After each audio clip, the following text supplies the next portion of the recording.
안녕하세요. 반갑습니다. 박진국, 진국이어서 리얼스프입니다. AI 시대 미래 인재 조건을 말하다 핵심 역량과 트렌드 분석을 하면서 어떻게 우리가 준비해야 될지 알려드리도록 하겠습니다. 자, 일단 인공지능과 미래의 사회가 어떻게 변하고 있고 또 AI가 대체할 수 없는 인간의 고유한 능력이 무엇인지 또 세계 경제 포럼이 제시한 미래 핵심 역량은 어떤 것이다 정리해 드리고요.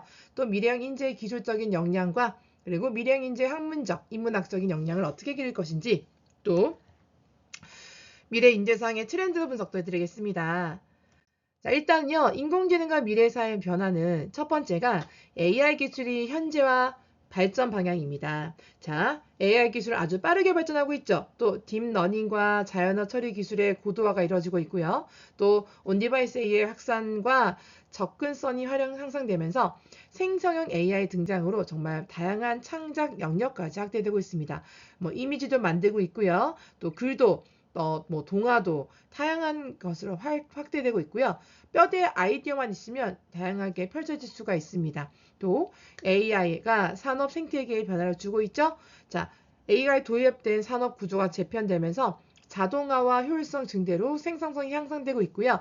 데이터 기반으로 해서 의사결정의 체계로 전환되고 있습니다. 이 데이터가 분석된 내용을 가지고 여러 가지 결정을 할 수 있겠죠. 또 하나는 새로운 비즈니스 모델 등이 등장했죠. 예를 들어서 한 사람이 1인 기업만으로도 유니콘 기업이 될 수 있는 커다란 투자를 받을 수 있는 그런 시대도 되었고요. 일자리 유형도 있습니다. 일자의 성격과 요구 역량이 많이 변화되고 있는데요.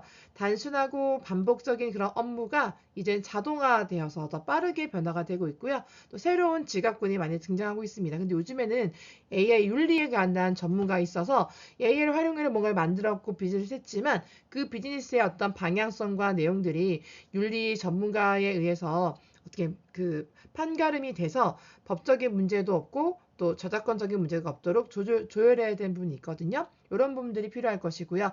또 인간과 AI가 서로 어떻게 협업하면서 그 중심의 업무가 그 변화되는 부분이 있죠. 그래서 AI와 협업하기 때문에 할 수 있는 것들이 무궁무진하게 늘어났습니다. 그리고 그러다 보니까 주변에 불필요한 것들, 뭐 공간이라든지 직원의 수라든지 또 뭐 일을 할 수 있는 어떤 사람들 역량도 좀 달라졌어요. 그러니까 어느 정도의 역량만 되면 인공지능을 활용해서 펼쳐질 수 있는 것이 많기 때문에 그런 것들을 활용하는 능력을 가진 사람이 있다면 그 어떤 분야의 전문적인 어떤 지식이 없다 하더라도 충분히 가능해진 겁니다.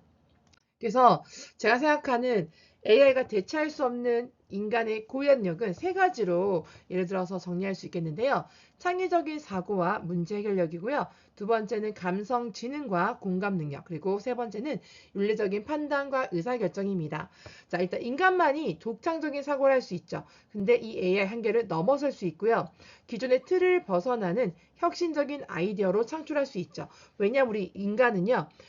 경험하면서 체험하면서 그때그때마다 만들어지는 이런 그 문제들을 해결하기 위해서 또 아이디어를 창출할 수 있기 때문에 그것들이 혁신적인 아이디어가 될 수 있고 이것들을 AI가 대체할 수 없습니다.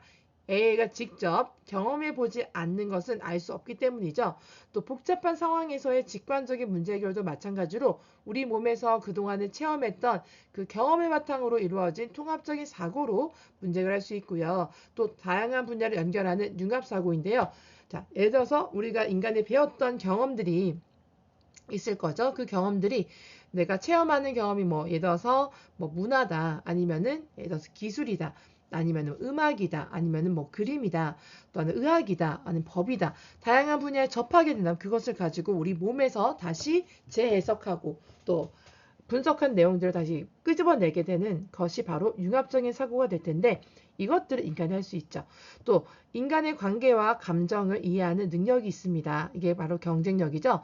내가 어떤 사람을 생각하고 어떤 사람의 마음을 읽고 또 그 사람의 마음을 또 이해해주고 또 함께 그 마음을 또 나누는 것들이 공감인데요. 이런 것들을 더 즉각적으로 우리가 만났을 때 할 수 있는 거죠. 그리고 순간순간에 그 사람이 어떤 표정이라든지 또 그 마음의 어떤 변화라든지 음성이라든지 여러 가지 것들을 종합적으로 바로바로 판단할 수 있기 때문에 이것들이 오히려 인간만이 할 수 있는 것이죠. 그래서 사람과 사람의 교감을 통해 알 수 있고요.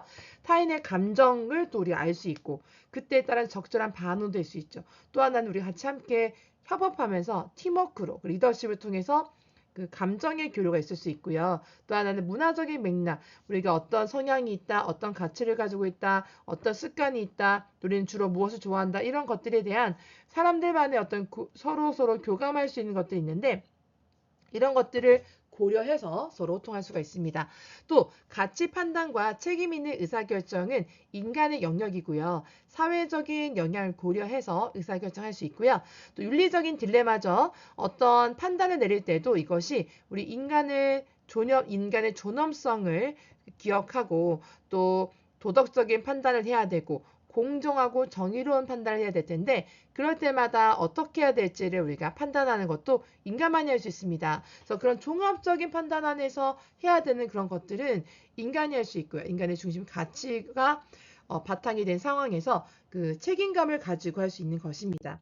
그래서 이런 것들을 잘 길러내기 위해서는 꾸준하게 새로운 도전을 하면서 그 도전, 체험, 경험하면서 또 실천해 나가면서 그때마다 체득되는 것들이 창의적인 사고를 도와주고 문제 해결을 할 수 있는 걸 길러줍니다. 그래서 참고로 우리가 실천하려면 다양한 취미 생활도 좋고요. 또 다양한 취미 생활을 할 수 있는 게 인공지능을 활용하다 보니까 나름대로는 시간이 조금 절약되는 거예요. 그 절약된 시간에 오히려 다양한 취미 생활도 하고 또 봉사활동이라든지 다양한 그룹 활동을 하면서 리더십 활동을 하게 되면 그때 발생할 수 있는 여러 가지 문제, 사람과 사람 사이에 서로 소통하는 어떤 가운데 일어나는 문제들을 생각하게 됩니다. 우리 사람은 계속 생각하고 그것을 해결하기 위해서 계속 고민하게 되고 또 그러기 위해서 또 뭔가를 하게 되거든요.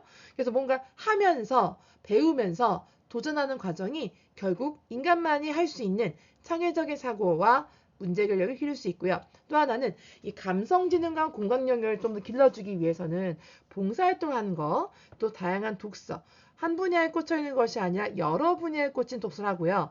문화생활 중요하죠. 뭐 영화를 본다던가 음악을 듣는다던가 실제로 악기를 연주한다던가 체육활동도 마찬가지고요.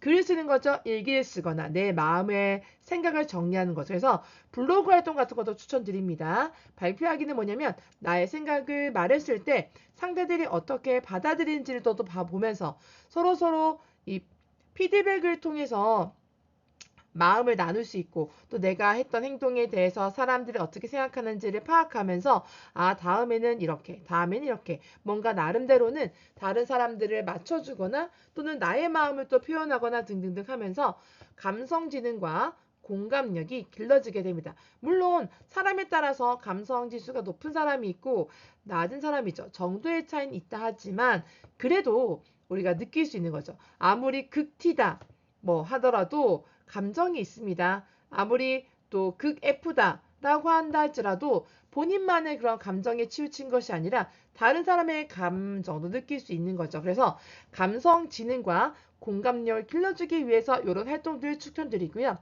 윤리적인 판단 의사결정을 잘하기 위해서는 사실은요 우리가 가정에서 학교에서든 교육이 중요한 거죠. 그리고 법을 잘 지켜야 된다는 준법 정신과 인간의 존엄성을 생각하면서 우리가 판단하고 결정해야 되는 거죠. 또 하나는 우리의 가정의 환경입니다. 가정에서 어떻게 다른 사람들을 생각하고 배려하고 이왕이면은 선한 마음으로 또 봉사하는 마음으로 또 뭐 비즈니스적으로 뭔가 이익을 창출해야 되는 부분은 철저히 비즈니스로 가야 되죠. 하지만 비즈니스가 아닌 상황에서는 어떻게 보면은 비즈니스 상황이라 하더라도 그 모든 윤리적인 판단할 때 예를 들어서 회사가 자기의 이익만 창출하기 위해서 이득을 많이 남기기 위해서 어떤 물건을 만들 때 그 물건을 만드는 과정에서 일어나는 여러 가지 오염물질을 방출한다는 것들을 간과하고 그냥 비용만 절감하기 위해서 물건을 싸게 팔아서 이득을 많이 남긴다는 것만 가지고 비즈니스하면 안 되겠죠. 그러니까 모든 분야에서 이렇게 우리가 도덕과 윤리적인 교육이 되게 중요하고요. 인간의 존엄성을 기억하면서 인간을 존중해주는 태도가 필요합니다. 또 하나는 내가 소중하듯이 남도 소중하다는 것도 기억해야 되겠죠. 그래서 이런 부분들이 잘 교육이 돼야 되는 것이 바로 인간의 고유한 능력이 인정이 되는 부분이지만 그 능력을 계속 꾸준하게 키워나가고 유지할 수 있는 것도 필요합니다. 자, 세계경제포럼이 제시한 미래의 핵심 역량에서요. 분석적 사고력과 창의력이 있어요. 데이터 기반의 의사결정을 중요성이 클 수 있다 보니까 분석적인 사고력이 73%의 기업이 중요시하고요.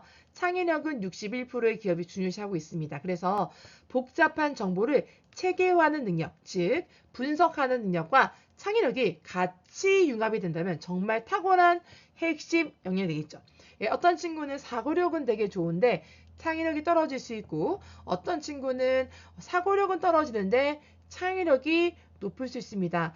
두 가지를 균형감 있게 같이 길러간다면 정말 미래시대에 필요한 핵심 역량이 가능해지겠죠. 그 다음에 AI 활용 및 문제 능력인데요. AI 시대에 맞는 기술 활용 역량이 필수적이고요. AI 도구를 업무에 효과적으로 활용할 수 있는 게 필요합니다. 그러니까 이런 것들은요, 평소에도 이런 도구들, 새로 나온 기술들을 뭐 좀 사용하려고 하는 습관이 된 사람들은 AI 도구가 나왔을 때도 바로바로 활용할 거 볼 거거든요. 그래서 AI를 활용하는 것을 두려워하지 마시고 조금씩 해보는 것을 추천드리고요.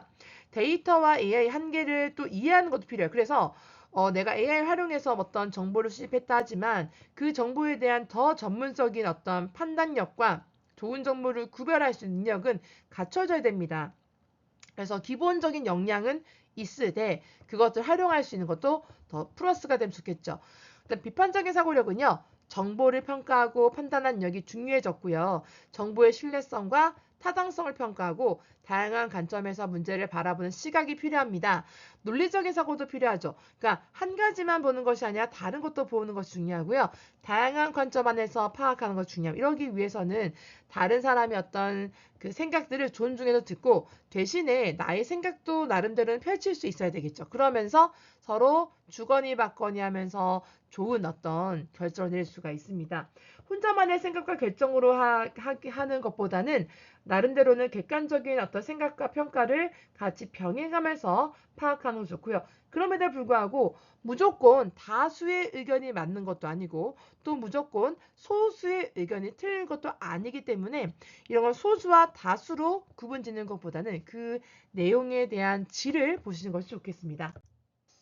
그래서 제가 생각하는 이 미래학습을 기르기 위해서 필요한 어떤 부분이 전 수학과 과학의 학습이 되게 중요하다 생각합니다. 그래서 오히려 지금 시대에 더더욱이나 수학, 과학의 공부를 조금 더 탄탄하게 시켜야 되고요.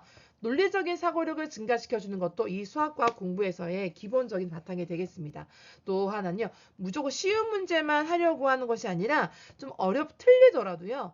어려운 문제를 해결하는 경험이 중요합니다. 그래서 우리 아이들 같은 경우에는 수학이든 과학이든 뭐 경시대회도 있고 다양한 대회들이 있잖아요. 근데 그런 대회들을 출전하는 경험들을 해보면서 어려운 문제를 해결하면서 그 경험하는 어떤 인내심과 그 다음 단계를 넘어가고자 하는 과정 속에 역량이 길러지게 되거든요. 그래서 되도록이면은 기회가 된다면 시간과 여유가 있다면 뭐 시간과 여유가 부족하다 하더라도 조금 더 노력해서 다양한 대회를 경험하는 역량을 기르면 좋겠습니다. 그래서 지금 우리 초등학생, 중학생, 고등학생들이 참여할 수 있는 그런 대회들 많이 있거든요. 뭐 발명대회라든지 탐구대회라 전람회 대회라든지 자연관찰 대회라든지 아니면 실험탐구대회라든지 뭐 발명 글짓기 대회라든지 너무 많습니다. 이런 대회들을 좀 경험해 보는 거. 뭐 수학 같은 경우에는 수학 경시대회도 있고요. 그 다음에 과학 같은 경우에는 뭐 물리대회도 있고요. 화학 올림피아드도 있고요.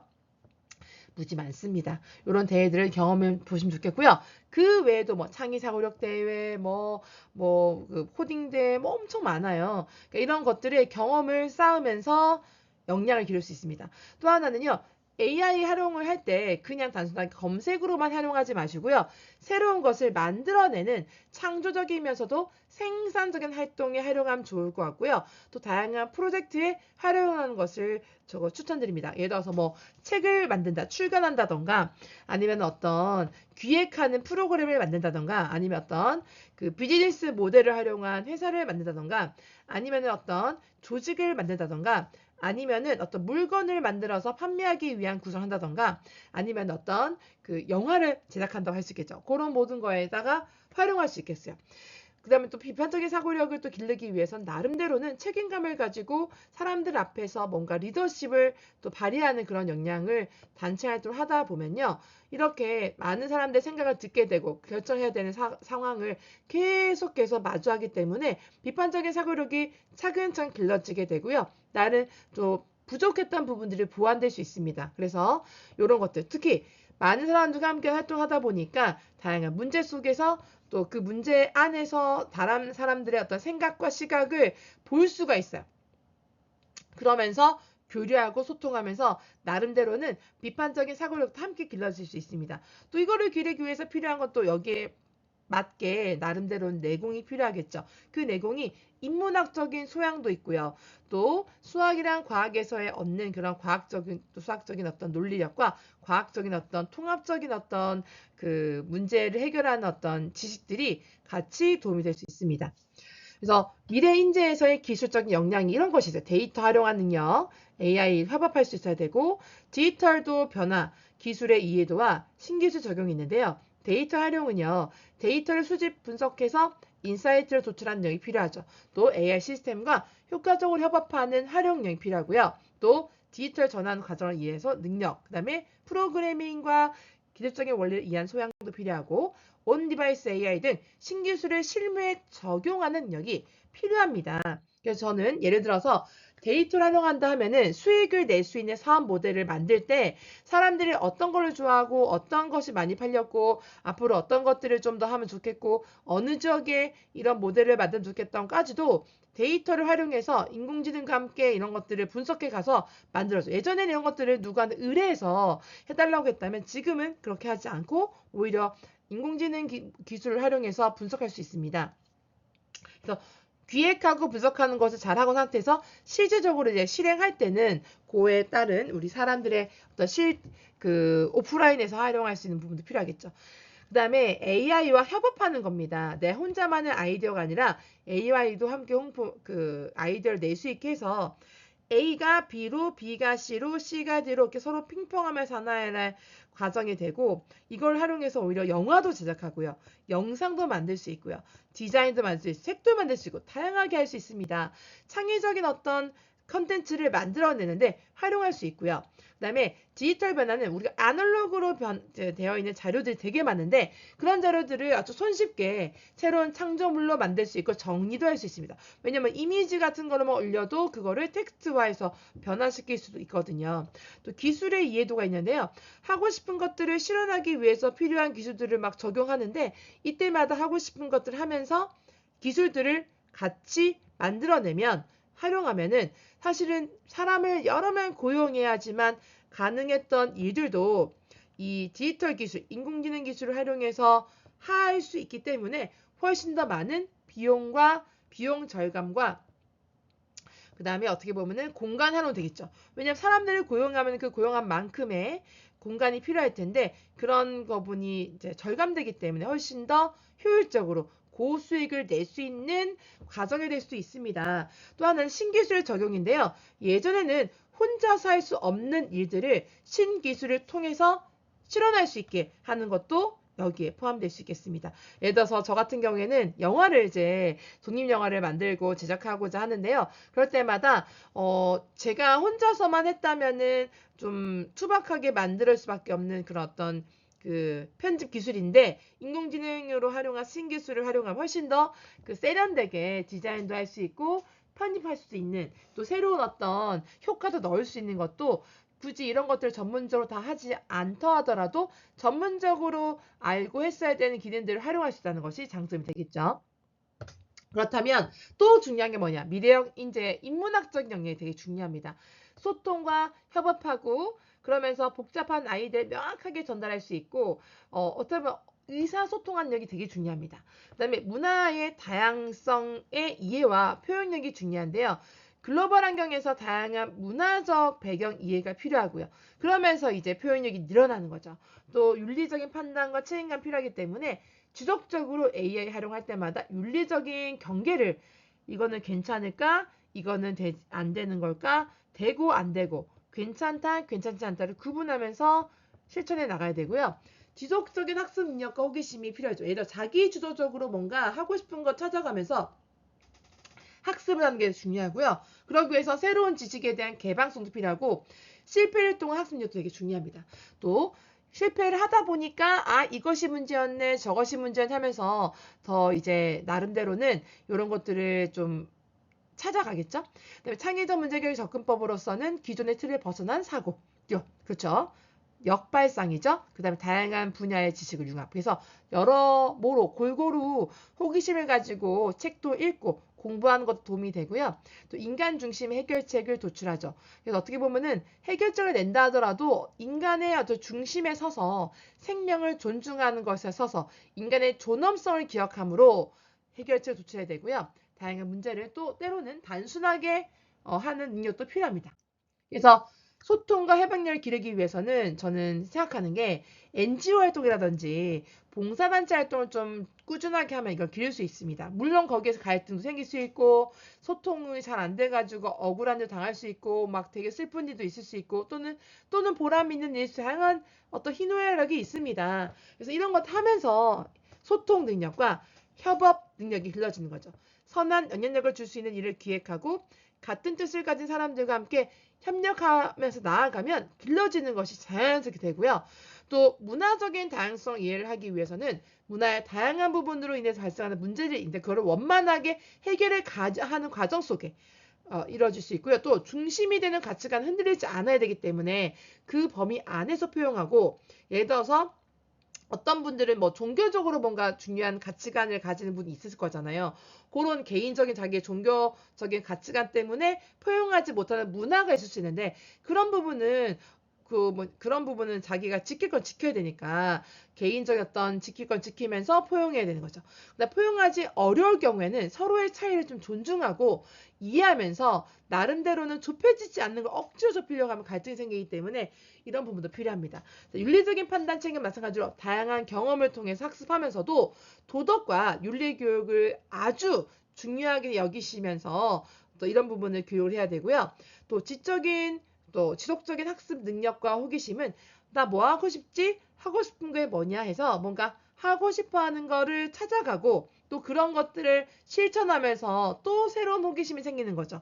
또 하나 읽고 말하고 쓰면서 나름대로는 아날로그적인 습관을 유지해 주는 것이 나름대로는 내가 어떤 상태인지를 좀 되돌아보는 성찰의 기회가 되고요. 스스로 자기를 객관적으로 보는 객관화하고 또 자기가 어떤 사람인지 어떤 걸 잘하는지를 좀 파악하면서 가는 것이 오히려 나의 학습 능력을 길러줍니다. 왜냐면 내가 이런 상태이기 때문에 이게 더 필요한 것을 알게 되죠. 호기심만 만나서 찾아간다 하더라도 그런 것들을 해내려면 그 해낼 수 있는 능력이 돼야 되는데 그 능력을 차츰차츰 길러가면서 해야지만 훨씬 더 새로운 호기심을 유발하게 하고 좌절하지 않고 포기하지 않고 계속할 수 있게 되는 거죠. 그 다음에 창의적인 문제 해결 접근법은요. 기본적인 원리가 되게 중요합니다. 그래서 어떻게 보면은 기본적인 역량과 내공을 쌓아야 돼요. 그러니까 공부를 열심히 해야 된다는 거죠. 우리 아이들이 열심히 공부해야 됩니다. 우리 아이들 세대에서는요.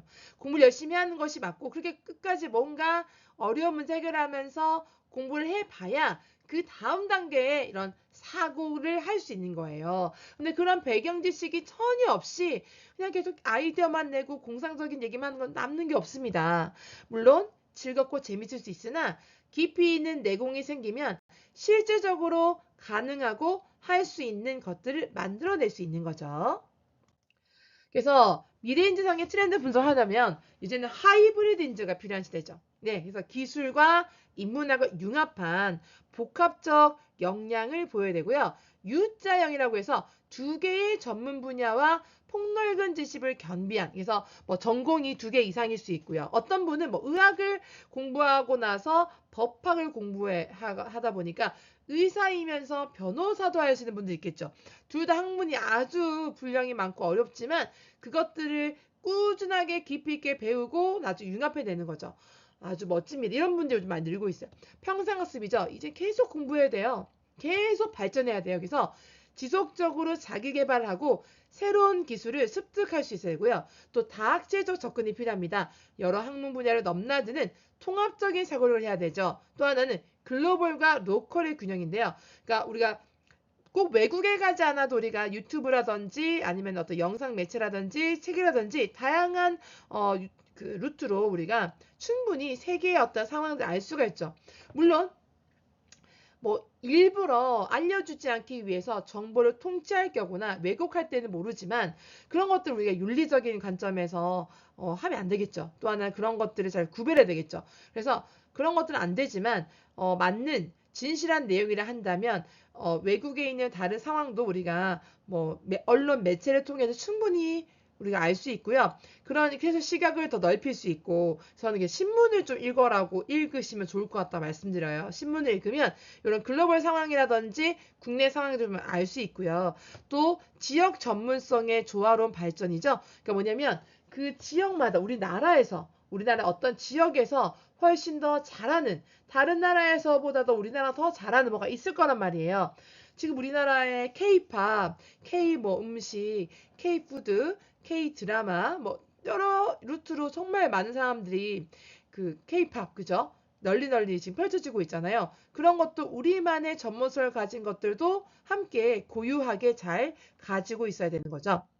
그래서 미래인재에 대해서 요구사항은요, 사실은 분야를 좀 잘 공부하긴 해야 돼요. IT 소프트웨어 분야에서 활용한 능력이라든지, 또 의료 바이오에 대한 분야, 교육 컨텐츠 분야라든지, 뭐 제조하거나 생산할 수 있는 분야라든지, 금융 비즈니스 분야, 이런 분야 나눠져. 여긴 분야마다 역량이 필요한 것들이 나눠져. 예를 들어서 의료 바이오 분야로 앞으로 미래 산업에 뭔가 먹거리를 만든다 했을 때 의료 데이터를 분석하는 능력이 필요하겠죠. 생명률을 잘 이해해야 되겠죠. 환자를 중심에 두고 케어하는 걸 설계를 할 수 있어야겠죠. 그것도 다 필요한 내용들입니다. 이런 것들을 기억하면 되겠고요. 그래서 미래 직업 유망 직업 사례 보니까 뭐 데이터 사이언티스트, 디지털 전환 컨설턴트, AI 윤리 전문가, 인간 AI 협업 코디네이터, 그다음 양자 컴퓨터 전문가도 있네요. 그래서 인재 양성에서 교육을 어떻게 혁신해야 될까?